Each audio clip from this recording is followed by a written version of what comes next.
Hi friends, how are you? चलिए आज बात करेंगे रेनबो चिल्ड्रन मेडिकेयर लिमिटेड के बारे में। ये एक्चुअली एक हॉस्पिटल चेन है और ये 16 हॉस्पिटल चेन है और ये 6 सिटीज़ के अंदर है, प्रोमिनेंट सिटीज़ के अंदर है और इनके प्रमोटर्स का 20 इयर्स का एक्सपीरियंस है।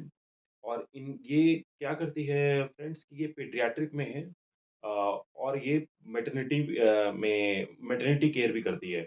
तो पीडियाट्रिक में ये काफ़ी कॉम्प्लेक्स चीज़ करती है, जैसे कि लीवर ट्रांसप्लांट और न्यूरो सर्जरीज़ भी ये परफ़ॉर्म करते हैं और ये जो रेंटल प्लेसमेंट्स हैं स्मॉल बेबीज़ की ये वो भी करते हैं। So they are into high-end surgeons also we can say that from from giving like the childbirth they are into the high-end part and ये मैटरनिटी में भी हैं जहाँ पे ये मैटरनिटी की केयर भी करते हैं। अब इफ फ्रेंड्स इनके जैसे मैंने आपको बताया इनके 16 हॉस्पिटल्स हैं and they have got around 1600 beds. ये 1600 बेड्स से ये प्लान कर रहे हैं कि यही बेड्स 2500 तक पहुँच जाएँ। और इसमें अगर आप देखेंगे कि 2500 बेड्स तक ये 4 इयर्स का नेक्स्ट 4 इयर्स में ही प्लान कर रहे हैं। इनका आईपीओ 1 ईयर बैक आया था एंड वहाँ से ये 550 के करीब ये आईपीओ आया था। Now it has been doubled the price is of the share is doubled 1100 पर है। अगर आप इनकी सेल्स देखेंगे, तो सेल्स इनकी 122 करोड़ थी 2014 में। Right now last year 31st मार्च पे वो 1200 करोड़ तक पहुँच चुकी है। इनका प्रॉफ़िट अगर देखेंगे तो ये 12 करोड़ का प्रॉफ़िट था और वो 289 करोड़ तक पहुँच चुका है।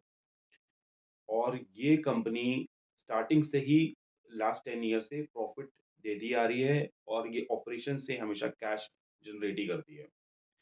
फ्रेंड्स इसका रीज़न क्या है कि व्हाई एक तो इनका मार्जिन अगर आप देखेंगे 30-35% है और इनका हर समय ये कैश जो जनरेट कर रहे हैं, उसका रीज़न सबसे पहला तो मोट मुझे समझ आता है कि ये चिल्ड्रन के ये चाइल्ड को इन्होंने सेंट्रिक इनके टारगेट में है कि चाइल्ड के लिए हॉस्पिटल्स इनके खुले हैं।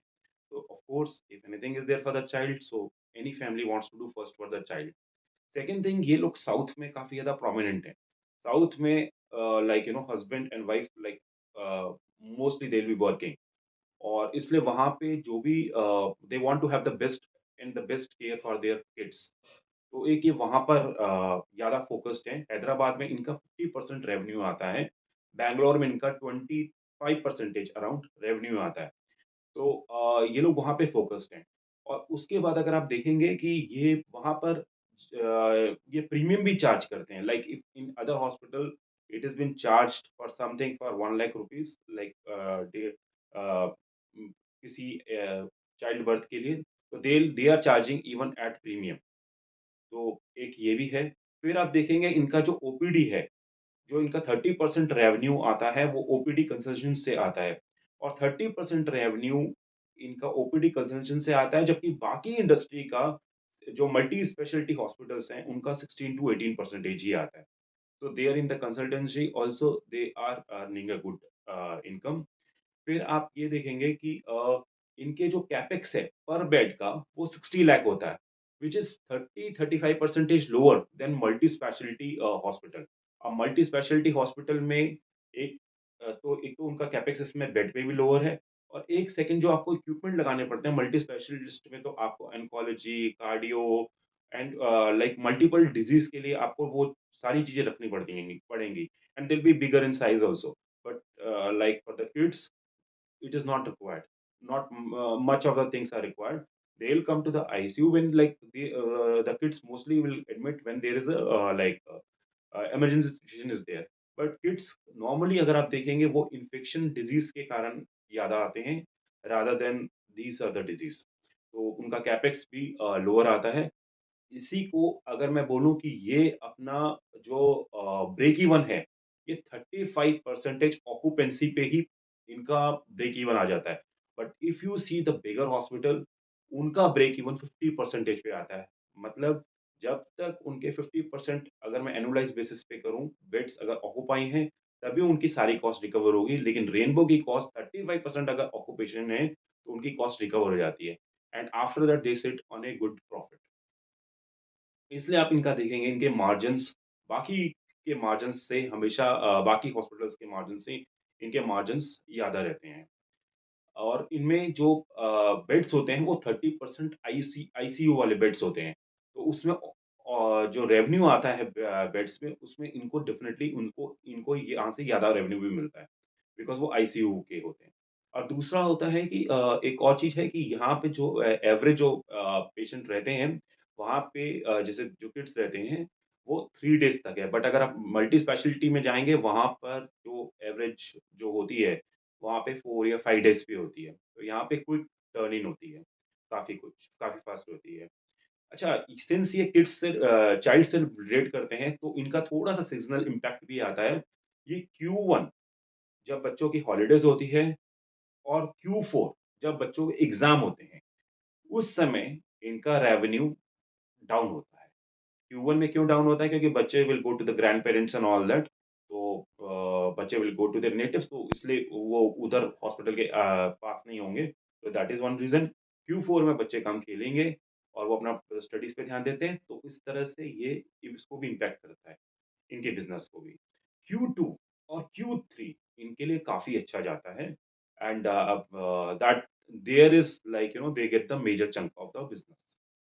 तो ये लोग अपने मेजर हॉस्पिटल्स काफ़ी अच्छी जगह पे खोलते हैं, जो काफ़ी प्रोमिनेंट जगह होती है। जैसे हैदराबाद में बंजारा हिल्स है, बैंगलोर में मार्थली है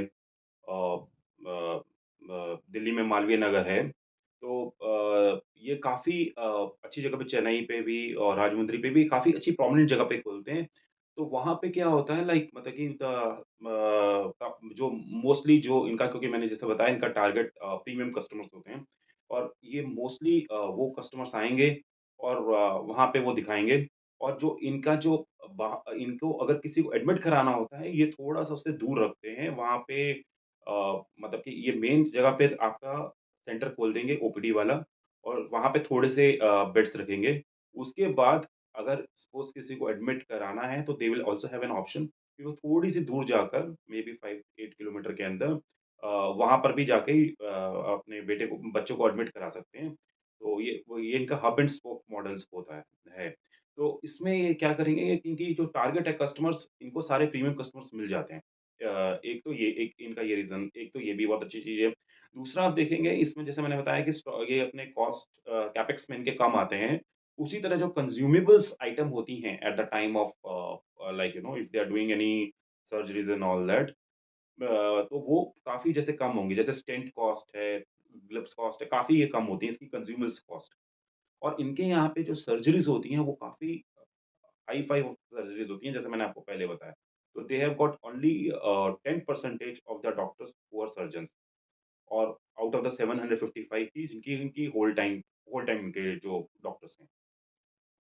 अच्छा तीसरी बात है कि इनका जो चिल्ड्रन हॉस्पिटल का है ये किसी गवर्नमेंट प्रोग्राम से एफ़िलिएटेड नहीं है। ये लाइक जैसे सीजीएचएस में होता है कि लाइक यू अदर मतलब government employees can come and they can avail this their services. इनका ऐसा नहीं है। इनका डायरेक्टली इनका कस्टमर्स होते हैं और वो कस्टमर्स इनको या तो कैश देते हैं या वो कस्टमर्स वो इंश्योरेंस वाले होते हैं। अगर आप देखेंगे यहाँ पर तो इनका जो रेवेन्यू है वो 50% इनका कैश से आता है और 50 परसेंटेज रफली अराउंड इनका इंश्योरेंस से आता है। Which is a very good thing because इनका 50% कैश डायरेक्टली वहीं से मिलता है और 51 परसेंटेज अगर इंश्योरेंस से आता है तो इनके पास लाइक काफ़ी फ़ास्ट कैश रहता है। अगर आप इनके देखेंगे इसी रीज़न के कारण इनके डेटर्स के जो डेज़ हैं वो 18 डेज़ के हैं। जबकि आप अपोलो हॉस्पिटल का देखेंगे उनके 54 डेज़ आते हैं। तो इनके पास कैश जल्दी आएगा, ये उस कैश को यूटिलाइज़ फ़ास्ट कर सकते हैं, which is very important for any business. एक और चीज़ जो इनके लिए अच्छी है, जो इन्होंने क्या किया है कि there is a called medical tourism. Medical tourism में क्या होता है कि बाहर की कंट्री के लोग आते हैं और अपने जैसे बच्चों का ट्रीटमेंट यहाँ पे कराते हैं। तो रेनबो हॉस्पिटल्स ने काफ़ी गवर्नमेंट्स के साथ एग्रीमेंट किया है, जैसे तंजानिया गवर्नमेंट है, उनके साथ एग्रीमेंट किया है कि आप हमारे यहाँ पे आकर अपना जो बच्चे हैं उनका ट्रीटमेंट कराओ, ये कॉस्ट है। इस तरह से इन्होंने एग्रीमेंट किया है। सेम थिंग ये जहाँ पे भी अपने फोरम्स हैं, इन्होंने काफ़ी लॉन्च किए हुए हैं और इंटरनेशनल जो इनका बिज़नेस है, उसके लिए ये काफ़ी डेवलप करते हैं। इनका इंटरनेशनल बिज़नेस 6 मंथ्स बैक 2% था and the same has been increased now to 4%। इन्होंने सोचा था कि 5-6% 2 से 5-6% 3 टू 4 इयर्स में होगा, लेकिन ये काफ़ी फास्ट डेवलप हो रहा है। इसके कारण इन लोगों ने गुड़गाँव में 400 बेड के हॉस्पिटल का इन्होंने लैंड पार्सल एक खरीदा है, जिसमें 400 बेड्स डालेंगे। अ, और ये रीज़न क्या है मैं आपको बताता हूँ क्योंकि गुड़गाँव और Delhi international airport maximum 20 kilometre दूर है। तो those people can come and once they will come they only have to go to till 20 kilometre. तो दिल्ली इंटरनेशनल एयरपोर्ट का इनका ये मेन इनके दिमाग में ये है कि यहाँ पे इंटरनेशनल बिज़नेस बढ़ेगा। People will come from there, they will land, they will come very fast to their hospital, they will get admitted और इस तरह से इन्होंने बिज़नेस को काफ़ी चर्न करेंगे। However, that hospital will be it is expected to come by in financial year 26-27। Management ने hospital ने काफ़ी लास्ट 6 मंथ्स 1 ईयर में काफ़ी हाई एंड सीनियर मैनेजमेंट को एक्वायर किया है। इसके कारण इनकी कॉस्ट आ रही है और सिंस ये धीरे-धीरे अपने हॉस्पिटल्स ऐड ऑन करने पे लगे हैं, तो ऑफ कोर्स कुछ समय तक जो इनकी ऑपरेशनल कॉस्ट है क्योंकि they have to have that staff over there, doctors and operational cost है वो इनकी ज़्यादा रहेंगी बिकॉज़ इनके हिसाब से it takes time to get hospital as matured और वो हॉस्पिटल को ये अगर आप किसी भी रिपोर्ट में देखेंगे 5 इयर्स में करते हैं कि 5 इयर्स के चलने तक एक हॉस्पिटल को जैसे कि ये स्टार्ट करते हैं उसका कमर्शियल, उसके बाद 5 इयर्स तक ये उसे अनमैच्योर मानते हैं उस हॉस्पिटल को, उसके बाद ही उसको ये मैच्योर हॉस्पिटल की कैटेगरी में लेकर आते हैं। मैच्योर मीन्स कि दे will be getting more patients in that hospital. तो इसके कारण बट क्या है कि आपका कॉस्ट तो ज़्यादा होगा, तो that is also risk. But इसका फ्यूचर आउटलुक जैसे मैंने बताया कि इट इज़ वेरी गुड क्योंकि they are going to have from 1600 to 2500 beds, 900 beds ये लेकर आ रहे हैं नेक्स्ट 4 इयर्स में। और 270 बेड्स तो 31st मार्च 2024 तक विदिन 4 मंथ्स ही आ जाएँगे, व्हिच विल बी गुड। और उसके बाद है एक जो इनका इंटरनेशनल बिज़नेस पे भी इनका काफ़ी अच्छा फ़ोकस है और प्लान है। तो जैसे मैंने बताया कि गुड़गाँव में ये प्लान कर रहे हैं, तो there also they will be having a good revenue going ahead. उसके बाद अगर मैं इनके जैसे जो इनके प्रमोटर हैं डॉक्टर रमेश, वो मतलब आगे का भी अगर मैं देखूँ कि मतलब कि हाउ दिस विल गो, तो उनके उनके जो बेटे हैं, they he is also a paediatric और वो भी एक अच्छे वो भी काफ़ी अच्छे पीडियाट्रिक हैं। तो लाइक कि दे इस हॉस्पिटल में लाइक अगर आप विज़िबिलिटी देखेंगे कि this will keep on going even if doctor Ramesh will retire, तो दिस विल सो एक ये चीज़ भी मिलती है कि there will not be any problem even in case like there will be shuffling of the management and he is into a lot of activities relating to board also। तो एक ये भी है। बाकी मैं आपको हेल्थ केयर के बारे में बता चुका हूँ। Health care is a very booming sector which is coming up और most people want to have the best of the best hospital. Thank you. और इनके रिस्क के बारे में मैं ये बताता हूँ कि जैसे इनका बिज़नेस सीज़नैलिटी के ऊपर काफ़ी डिपेंड होता है। तो अगर क्वार्टर 2 और क्वार्टर 3 अगर इनका अच्छा जो नहीं जाता है, तो इनका बिज़नेस थोड़ा-सा सबड्यू होगा और इस बार इनका क्वार्टर 2 काफ़ी खराब गया है बिकॉज़ जो रेन्स हैं, ये काफ़ी इम्पैक्ट करती है। इन मैनेजमेंट के हिसाब से जो रेन्स आई थी इस बार, वो काफ़ी अनइवन थी और काफ़ी टाइम पे जैसे अगस्त के टाइम पे it was a complete drought. तो बेसिकली जैसे इन्फेक्शन कम होगा then less of the kids will get admitted. So, and that is a revenue source for them. So, if the kids will not come to the hospital, तो occupancy level कम थी और उसके कारण उनके margins और top revenue और इनका total impact होता है। और इस और एक चीज़ ये है कि एक दूसरा रिस्क भी है कि जैसे कि इसको गवर्नमेंट रेगुलेट करता है। अब हॉस्पिटल्स को आप समझिए गवर्नमेंट इनको रेगुलेट भी कर सकता है। गवर्नमेंट कुछ रिस्ट्रिक्शंस भी आगे चल के लगा सकता है because this is health care is an essential service. This could also be a risk. Third आप देखेंगे अब इनके लिए कॉम्पिटिशन भी अब काफ़ी इंक्रीज़ हो रहा है बिकॉज़ लाइक इनको देखते-देखते अब काफ़ी जो चैनल्स हैं, काफ़ी हॉस्पिटल्स हैं, बड़े-बड़े विषय मल्टी स्पेशलिटी है या जो इंडिपेंडेंट हॉस्पिटल चेन्स हैं, they also want to have like mom and child sort of like hospital. But हालाँकि मैनेजमेंट ये बोल रही है कि like they have got the best in paediatric जहाँ पे सर्जरीज़ भी करते हैं which is a very complex surgeries are there. So they right now they don't see the competition is there.